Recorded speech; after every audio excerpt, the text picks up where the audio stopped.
Okay, well, let's get started today. We'll let people make their way in. Good afternoon, good morning, wherever you might be. Welcome to our next virtual internship webinar. I'm Danny Rubin, the founder of our company, which is called Rubin. We have two great guests today. I'm excited to have them share their knowledge with all of you about the world of the trades and understanding different career opportunities and all the different paths you can go down in that industry and in that space.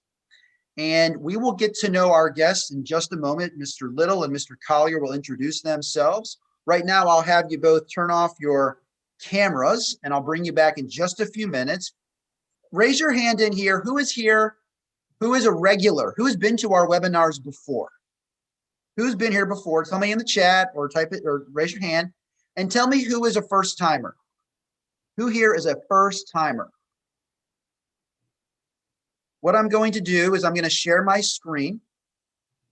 And as we always like to do, offer some free resources to teachers. And we have some brand new resources today. So if you've gotten some stuff from us in the past, we have some all new stuff today. Okay, so pay attention, everybody, even if you've seen this part of the presentation in our webinar before. Okay, I'm going to share my screen and switch over here. Okay, get my chat going. Can everybody see my screen okay? And it says free presentations and worksheets. Okay. So this is all brand new, and I'd love for teachers to try this out in the springtime. We have put together a new Google folder, a new collection of free worksheets and ready-made presentations for teachers. We're going to help you cover the parts of an email. Danny, I'm seeing the educational pipeline. I'm seeing my educational pipeline. That's what I'm seeing. Oh, okay. Let me make sure. Okay, I think I shared the wrong screen. Thank you, Chuck. Let me get that up. There it is. Sorry, I clicked the wrong one. All right, we see it now? Okay, I think we're good now. Let me get my chat back going again. Sorry about that. Okay, so as a company, our company Rubin, we provide an online curriculum and resources that teach business communication skills. And we've put together a collection of activities where students will learn the parts of an email, why you need to capitalize the letter I. Teachers, raise your hand if your students use lowercase I all the time in emails and documents. See a lot of hands going up. We'll talk about that. How to do closing lines on emails, professional looking text messages, how to sign your name in cursive. Raise your hand if you think it's important for students to know how to sign their name in cursive before they graduate. That is a lifelong skill. So these are ready-made worksheets and a mix of worksheets and presentations that we have put together in a Google folder. You can use them in middle school, high school, transition programs, easy, simple stuff that can go and play a role wherever it is you teach. Okay. We've also put together, we've offered this before, but for the new folks, an online presentation checklist. How many of you have given an online presentation or a virtual presentation during COVID? Raise your hand, or if you have one coming up this spring. So we have a one-page checklist that gives you tips on how to prepare for the presentation, what to say during your presentation, how to deliver it. Lots of good little tips to remember. And it's a great resource for teachers and students. So if you would like both of these items, here's all I need you to do. Please go, this is for teachers, not students, okay? Just teachers. It'll get it down to you as your teacher will give it to you. Put the word interested and your email address in the chat.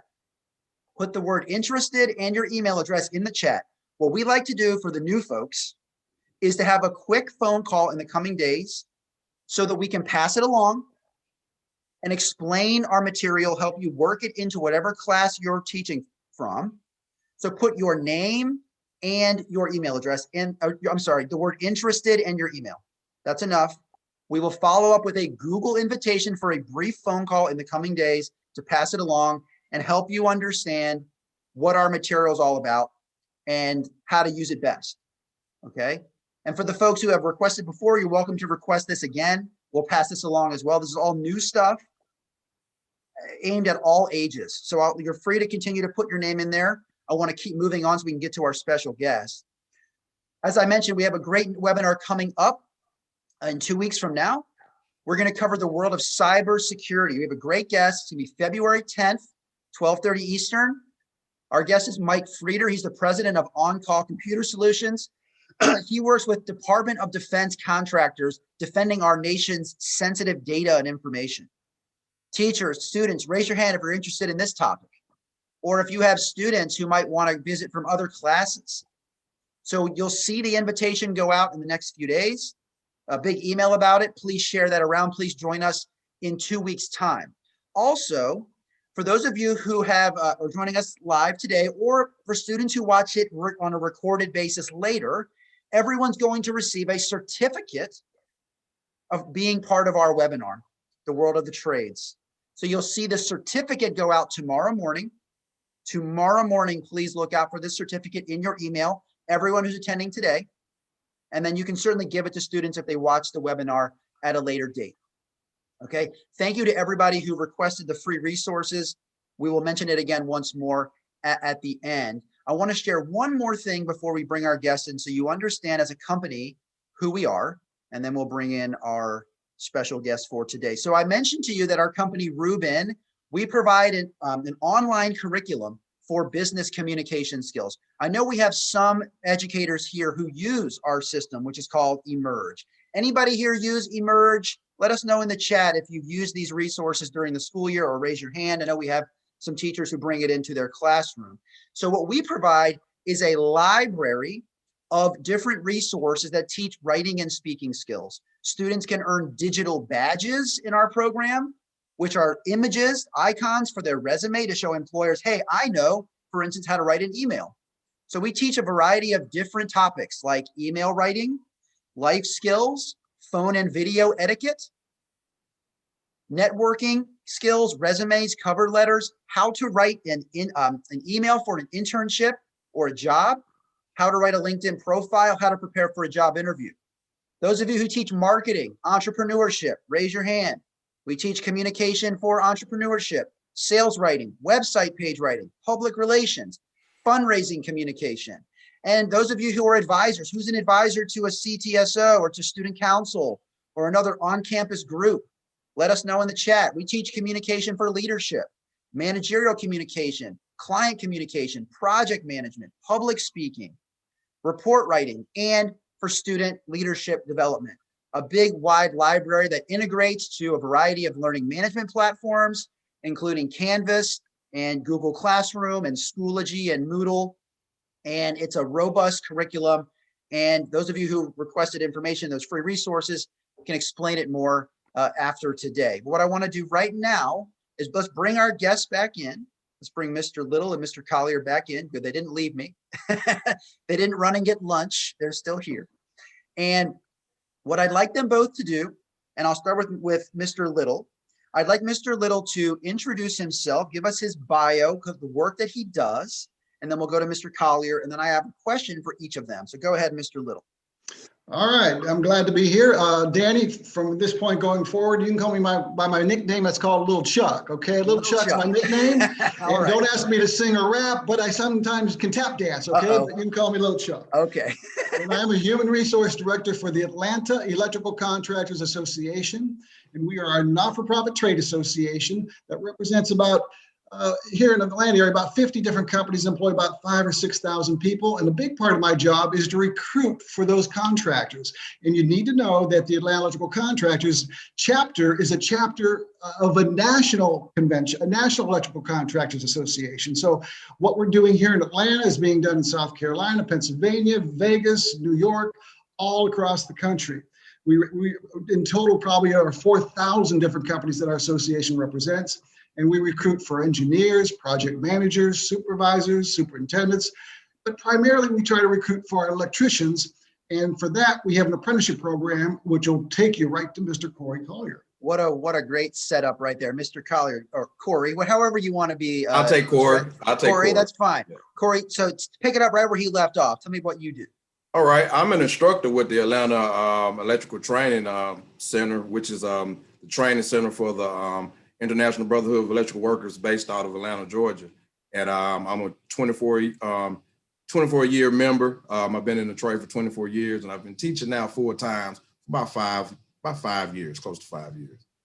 Wonderful. Thank you very, very much. Now, for those of you, for the teachers who saw in the emails leading up, we give out a worksheet for those of you who want to do a little preparation before these conversations. Now, who remembers, who's been here before, what do I always ask you to do, to think about before we meet our guests or before you go on your own interview? What's that skill, that technique I always talk about? Who can tell me in the chat?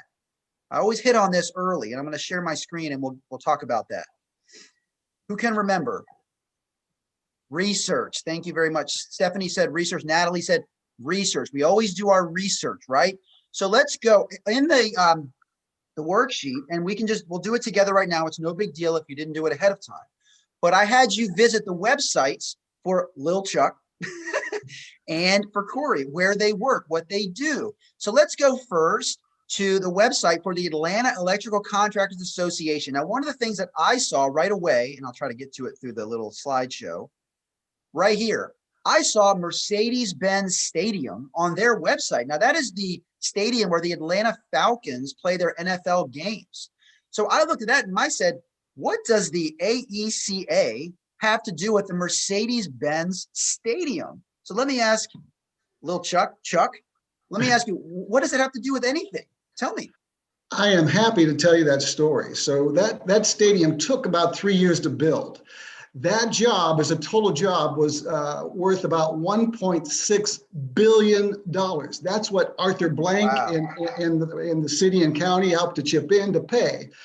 And 4 of our contractors, we represent, I said 50, 4 of our contractors teamed up to get the bid to do all the electrical part. So the electrical part is usually, for a building like that, is about 10%. So that means 4 of our contractors got paid about $160 million to do the high voltage work that was going into that stadium. And those contractors shared that money with all their employees. So whether you're an engineer, again, a project manager, electrician, whatever part of your job, that determined the piece of that pie that you got paid. Wow. Students, I want to ask a question. We always talk in here about numbers, right? We listen for numbers. He said that the electrical contractors made, well, it was a huge number in the millions. What was that number? 100 and what? I heard a number. 100 and, who can tell me in the chat? What number did you hear that they spread that money across the different companies that they earned from that project? Did anybody hear that number? Can you tell me in the chat? 160 million. They're listening closely. I told you I make them listen in here. Very good. 160 million. All right. Now let me go to Mr. Collier. Now on your website, it looks like a place where you could explore different classes and you could look at what the program offers. So can you tell us a few of the different classes that a person entering your program might take? Right. Well, we have a defined curriculum that everybody follows, and some of the topics that you'll be learning is how to read blueprints, whether they're commercial, industrial, or residential, DC theory, AC theory. We teach some safety. We actually teach CPR also. Wow. Doing our curriculum. Right. Interesting. So now let me ask the group, let me turn off the share and showing up all the textbooks. So we're going to keep talking, but I want someone to answer this for me in the chat. Why is it important when you go to an interview that you already know a little bit about that company? What would that show about you? How would they think about you if you did that? Answer that question in the chat, and we're going to keep on moving. And what I'd like for everyone to do, and I should have said it a few moments ago, I want to hear from you. I want your questions.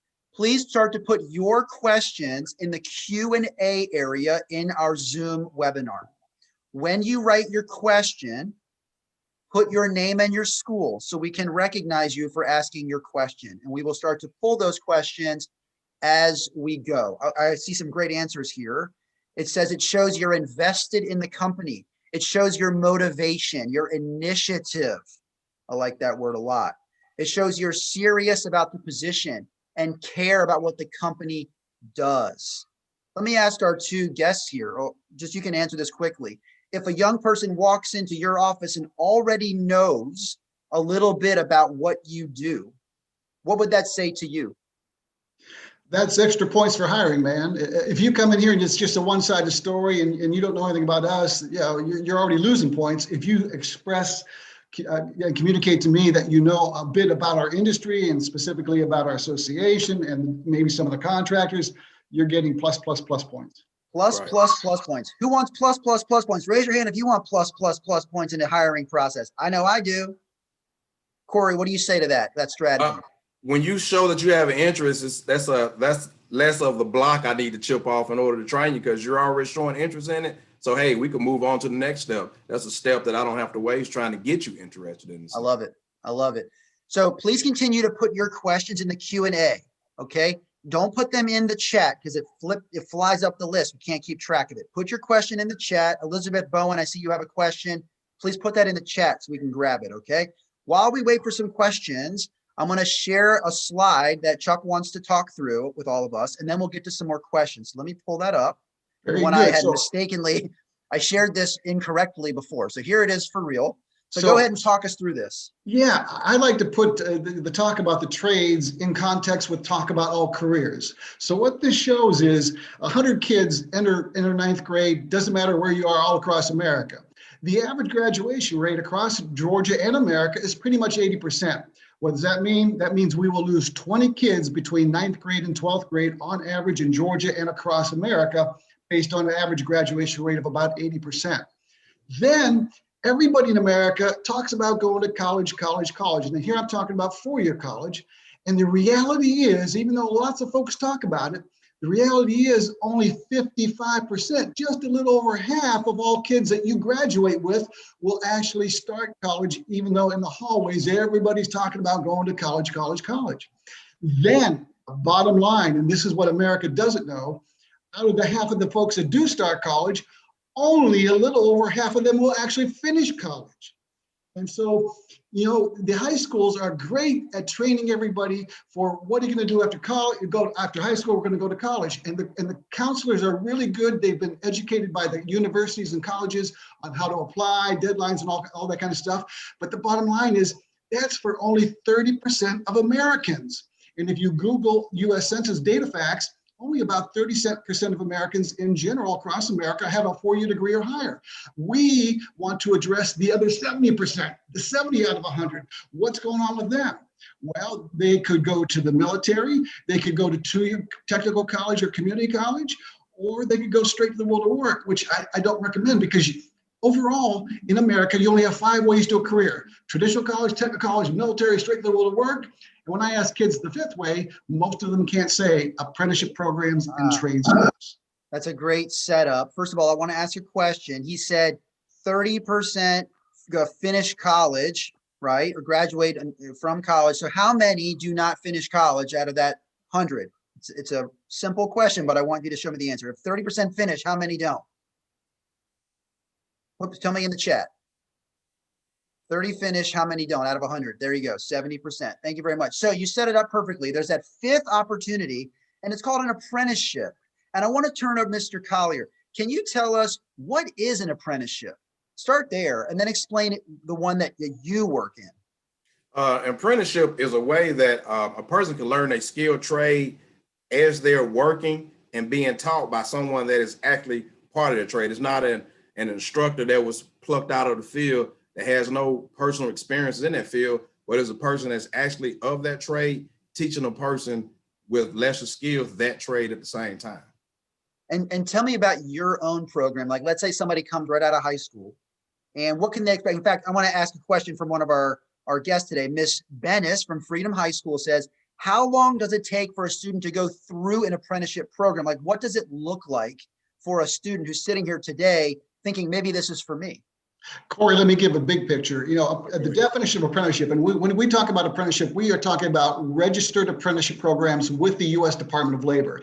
A lot of people can misuse that term apprentice. A lot of people can use it, but it might not mean anything, or you don't know what it means. But when you say registered apprenticeship program, you could have a program that starts and goes 2 years, or goes 4 years, or goes 5 years. Our particular program, which is a national program across America, goes for 5 years here in Georgia. So we pay them to go to work. We send them to school. And Corey, how much is tuition at our school? $0. Zero. Whoa, So- excuse me.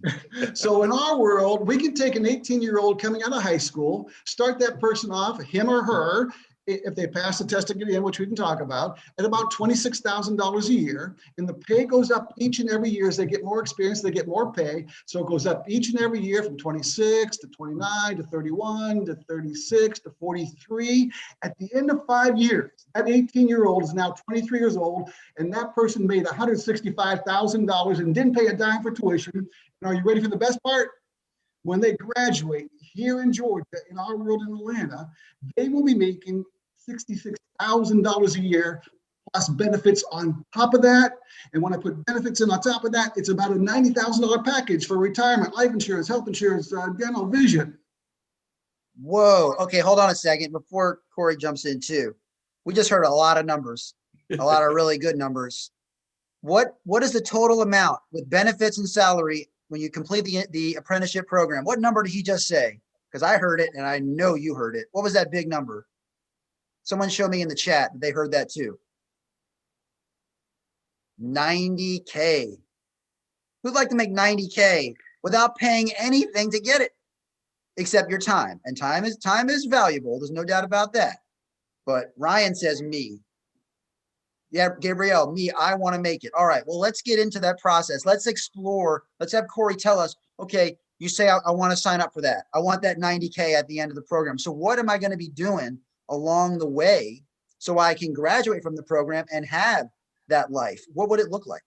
Okay, it's a two-faceted process. One is on-the-job training. We're going to make sure that you're employed with a signatory contractor, and you're going to be working actually in the electrical field doing work. You're going to start from the bottom and you're going to work your way up. You're going to be getting on-the-job experience.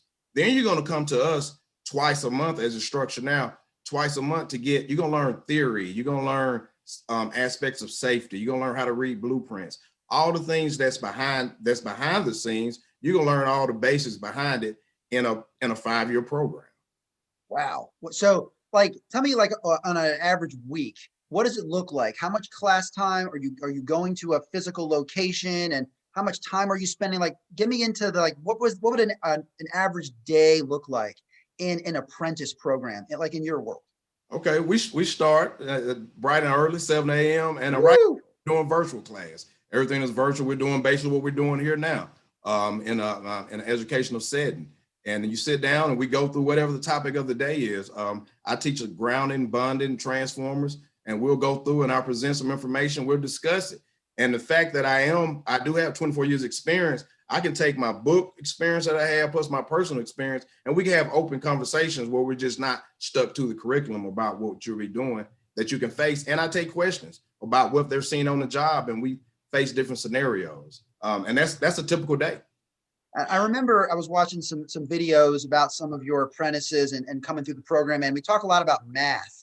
And, you know, in the classroom, how many people struggle with math? My hand is going way, way up. I am not a math guy.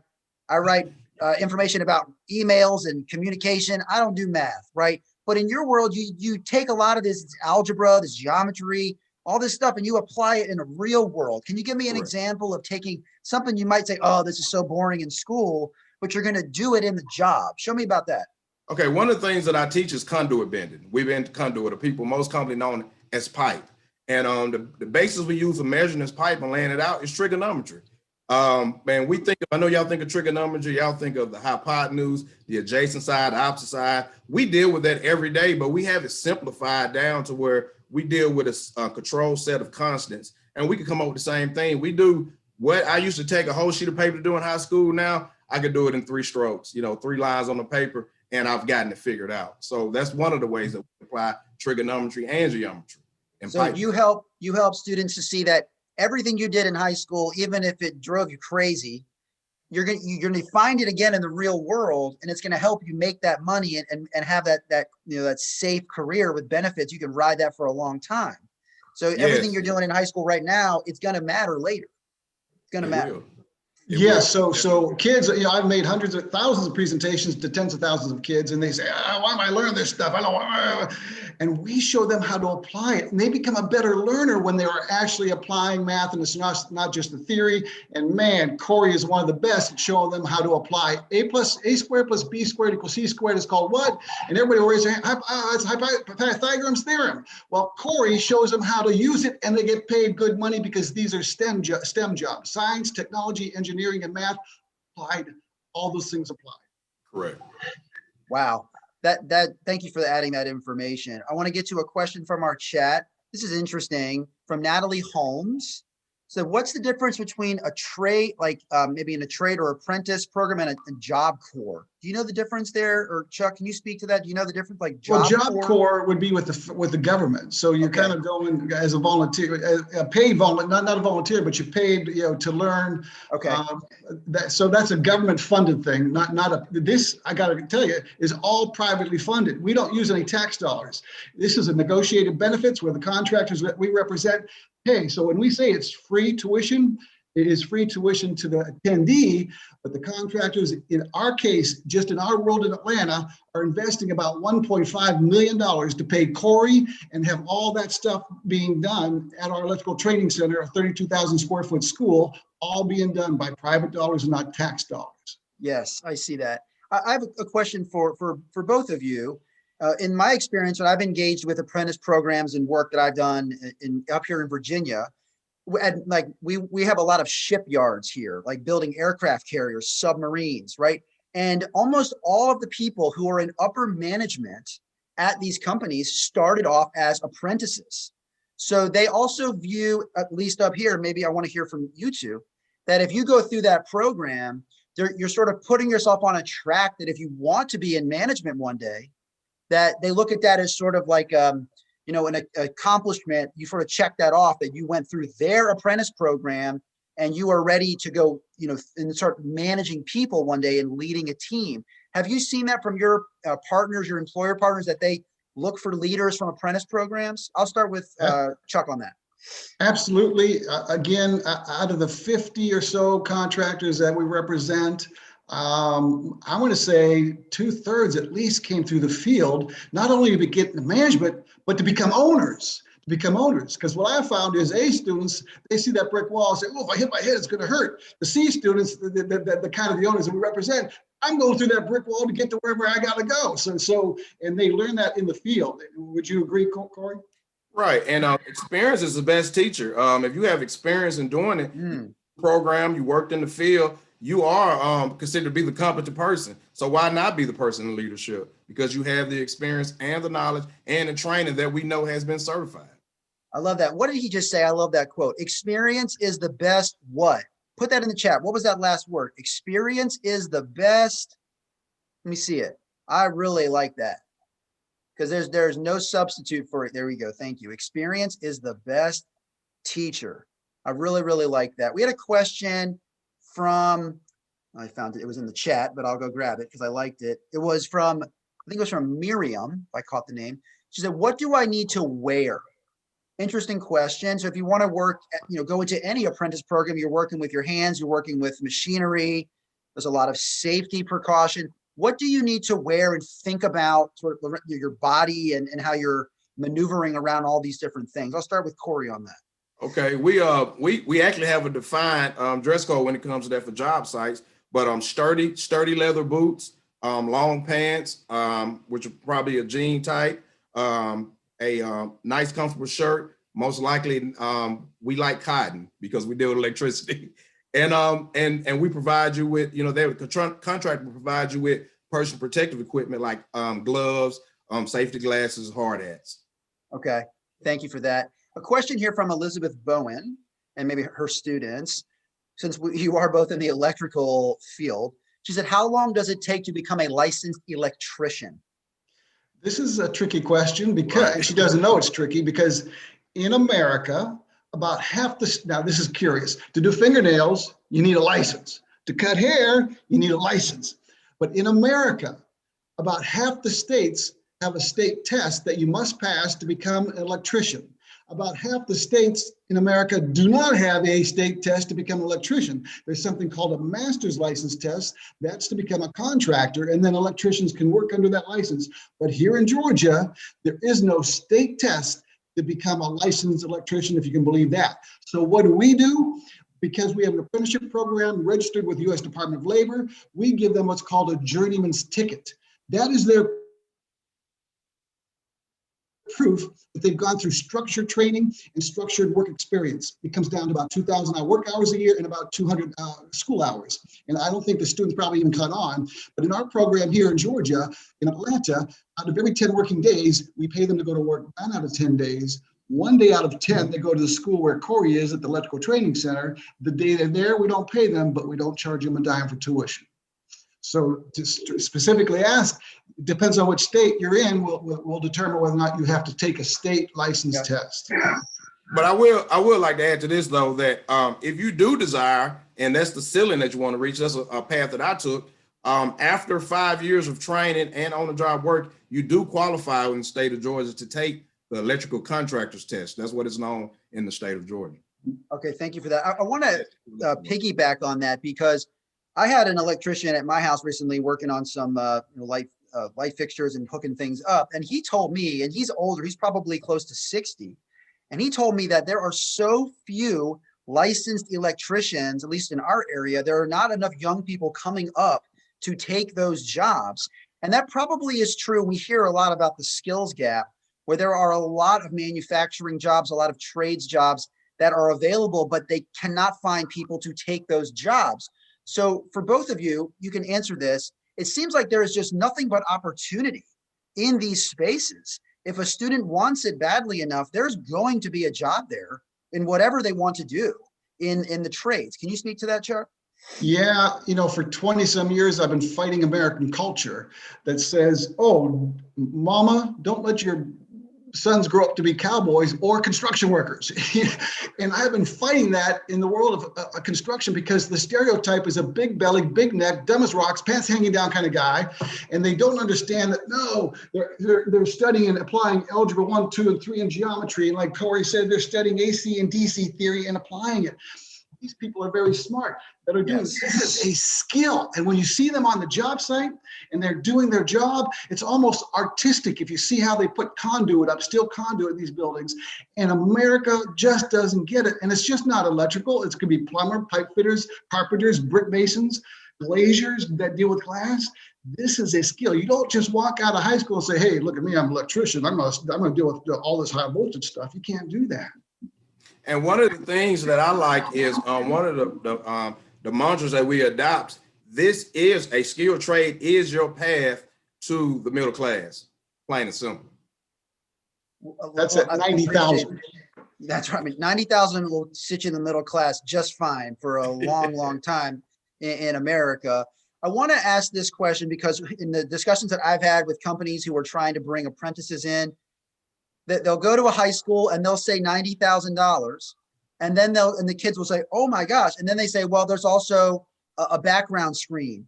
There's a drug screen. There's this, there's that. And then it becomes harder to find qualified applicants once you do a thorough screen of the person's background, doing all the tests you have to do.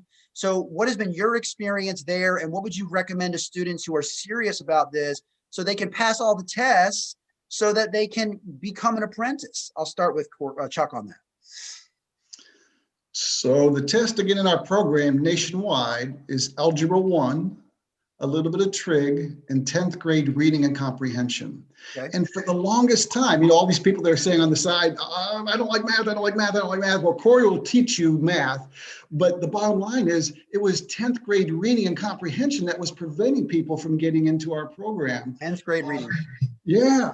And so we got to make sure that they come out of the schools with a better, higher level reading attainment. That's one thing. Drug screens, man, Corey might have better numbers than I do, but before you get sent out on any job, as you come into our apprenticeship program, if you pass that test, before you get sent out, you got to pass a drug test. And it is unbelievable how many kids will say, oh, I'll pass it, I'll pass it, I'll pass it, I'll pass it. And they don't. And Corey, do you think it might be a third of the drug screens? Yeah, what is it? Yeah, I would say about that. But the thing is, though, we notify everyone because we maintain 100% drug-free workplace, and that's in school and that's on jobs. Because if you're working impaired, you're likely to hurt yourself. So I would easily say, and that's for first-time applicants at a third. But after you get in and you get past that initial attrition rate, I'm gonna say 80% to 90% pass drug tests. And there are some that do have issues down the line, but a third is a nice number for initial applicants because they don't know what they're looking for, even though we do explain it to them. Okay. And a key thing I need to hit on hopefully before we run out of time. And that is key. Would my contractors rather have an A test taker with an average work ethic or a C test taker with a great work ethic? And 8 or 9 times out of 10, they want the C test taker with a great work ethic. Show up for work every day, work hard, be productive, get along with your fellow workers. That is so crucial. It's more crucial than a piece of paper that's a diploma from a high school or a tech college or a 4-year college or a journeyman's ticket from our program. That's a great point. So important. That's a great point, because every employer out there, like Corey, will if the student is motivated, he will teach, he or she, I want to say men or women, anything you want to learn in that job. He will fill your head, but you can't teach grit and you can't teach work ethic. That's coming from inside. And that's why we're in our program, in our company, we're all about teaching students to show off the inside so they can be judged on, like I told at the beginning, coming to the interview, already doing some of your homework. He's already starting to see, oh, this person has all the right stuff. They're going to handle it. They're going to hack it in this because I know that they're going to try hard every single day. I want to do one last little exercise with students. Students, stay with me. We're not done just yet. I want you to really lean in on this. We're going to wrap up with our guests in just a minute. I want to share my screen and I want to show everybody a little Word document. And for teachers who requested this free resource, one of these worksheets, this one's coming to you. And I'll remind you about that offer in just a minute. This is an email. I want you to tell me in the chat, take one look at this email. What do you see that is wrong in this email that an employer might flag right away and say, I don't think they have the communication skills ready to communicate with customers? That's right. Lori Jones says text speak, lowercase I. What I want the students to do, this is for students, okay? A little exercise, little writing skills. Let's get a little writing skills in on our Thursday afternoon. I want you to look at this message and I want you to fix one of these portions, fix one of the phrases, one of the words, one of the sections. I want you to write it correctly, proper, write out what this is. And someone said, Brooke said, we did this with our students. Oh, that's great. I want you to rewrite one of these little sections for me. I want you to show me that you know the right way to write an email or a document so you're not putting everything in lowercase. Dear Mr. Vaughn, that's good. Thanks to thank you. See a couple others. I want you to understand that this is more than just a little English lesson. These types of messages are the difference between sometimes that door being open for you or staying closed. If you send Mr. Collier a message that's a giant text message, you can't even understand it. He's not going to be all that excited to write you back, right? Tell me, Mr. Collier, if you saw a message that was just one long text message or the entire message was in the subject line and there's nothing in the body and it's just this kind of, stream of consciousness, what are you thinking about that person? The first thing, I'm probably not going to take it as serious as I should because it don't seem like they put any time or effort into it. So why should I waste my time and effort? Ooh, and listen, the truth hurts. He thinks you don't care about him. So why should he care about you? And you know what? This is the real world. You step outside of the school and everybody's going after these opportunities. You think other people don't want to make $90,000 a year? You think you're the only one? No, other people want that too. So who's going to come out on top? And it's these little things when we first start talking to people that make a really big difference. So I wanted to show you this, and teachers who requested it, this worksheet's coming your way. So you can work on this with your students, okay? Now, let me share one last thing, what I mentioned at the beginning. All right, this little offer for free exercises, then we'll wrap up with our guests who did a great job really laying out what apprenticeships are all about. So for those who missed this, let me get my chat going again. If you missed this, we put together a Google folder with free worksheets and presentations. The parts of an email, capitalizing I like we just did, email closing lines, how to do professional looking text messages, signing your name in cursive, and even more. If you would like this, and we have a worksheet, a one-sheet checklist on how to give a great online presentation. We're giving you this also. If you'd like both items and you missed this before, go to the chat right now, type interested and your email address. That's all you got to do. If you're new to our community, we follow up with a 5-minute phone call so we can pass it along, get to know you, where you teach, what you do, help you fit this into your semester with as little effort as possible on your end. We want to make it easy. Lastly, on February 10th, we're covering the world of cyber security, 12:30 Eastern, 9:30 Pacific. Mike Frieder, president of On-Call Computer Solutions. He helps Department of Defense contractors keep their data and information secure. Big, big job. We're going to learn all about what he does, not only doing cybersecurity, but running his own business with offices in multiple states. So he's a big deal, and we're excited to have him. So again, if you missed it, please request it. We'd love to pass along resources, keep the learning going beyond the webinar. I want to return to our guest one last time. I'll give you kind of a parting shot, your last remarks to students who maybe they came today, they didn't even know what apprenticeships were. And now they're like, oh, hold on a second. This is sort of speaking my language. Mr. Collier, what would be your last remarks to these students? What would you suggest they do from here? Well, not even if you don't want to be an electrician, but any type of skill trade, understand this, that it's not particularly about the altitude, it's more about the attitude. If you go in with an open mind, willing to learn, able-bodied, we will make you what you tried to be. You want to be an electrician, we can make you into an electrician. It's simple. We can do it. I love that. I love that. Chuck. We are just one of hundreds of apprenticeship programs in Georgia and one of thousands registered apprenticeship programs in the U.S. Department of Labor. So I put in the chat that if you want to find out just as far as electrical, go to Electrical Training Alliance. And if you go to the bottom of that webpage, that's who Corey works for, is one here in Atlanta. But you go to the bottom, you can get on one of those maps that has all those little balloons where you could find any state you live in about electrical training apprenticeship program. The good ones will pay you to go to work and send you to school tuition free.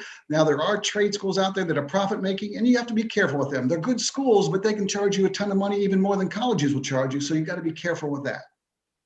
Chuck, do you mind putting that link in the chat one more time? Because I know you put it in it. And I also, somebody had asked, where do you keep the recordings for our webinars? Just everybody watch the chat right now. Those who want to know, right there, click that YouTube link. That is our YouTube channel. We keep all of our past webinars right there. Okay, so you can watch old ones. We have so many dating back to last March, almost a year now of doing this. And if you're a teacher, subscribe so that you'll get notified every time we put a new one up. Okay, so go ahead and, that you said Electrical Training Alliance. Is there, what is the website for that, Chuck? You would ask me. That's okay. We can send it out in the follow-up email. Yeah, if you Google that. And then that's fine, just Google it. Danny, I will get to you a U.S. Department of Labor apprentice a website where they can Google, oh, I want to be a pharmacy technician, and then put a geographic location, Atlanta, Georgia, or Raleigh, North Carolina. You can Google through the U.S. Department of Labor the different kind of job titles and locations to see if there's something great. That's great. Yes, send me that. We'll try to get it out to everybody tomorrow when we send the recording to our community. We'll include that at the top of the email, so that everybody can find the right program where they are. Because there are new school apprenticeship programs out there dealing with being a pharmacy technician.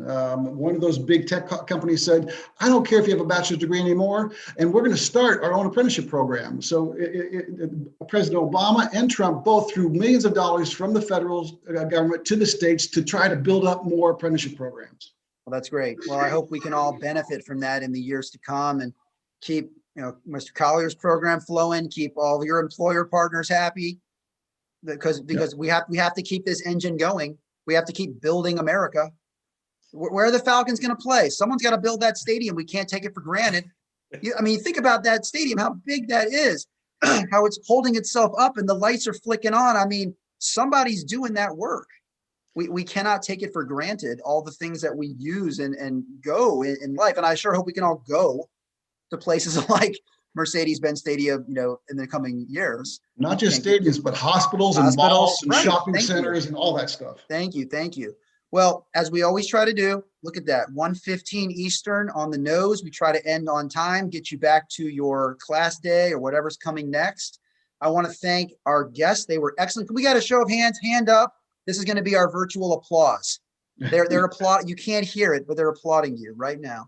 You both did. Yeah, that's right. Lean on it. You both did a great job. I think we had a lot of good information, honest information put across to students.